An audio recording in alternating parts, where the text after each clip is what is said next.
Hello everyone! Welcome back to my channel. In this video, I am going to show you on how to make pizza.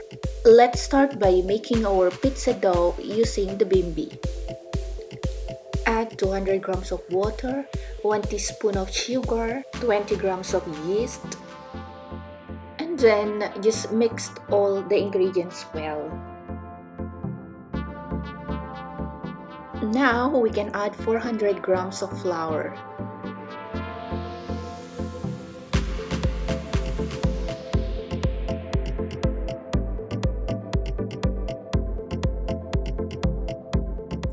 Add 30 grams of olive oil.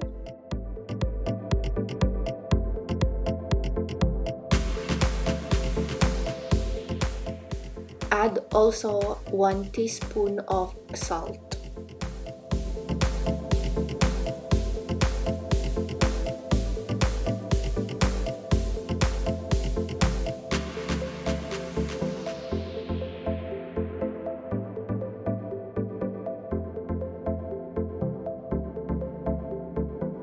When the dough is ready, take it out from the bimby and put it in a bowl.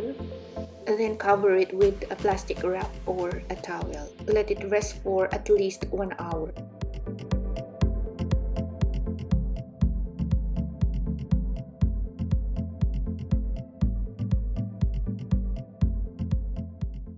Finally, it's time to make our pizza. For the ingredients of my pizza, I use the ready-made tuna sauce, cheese, and yeast. Preheat oven at 200 degrees Celsius.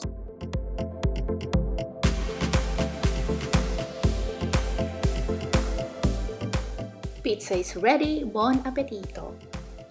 Thank you for watching. See you on my next videos.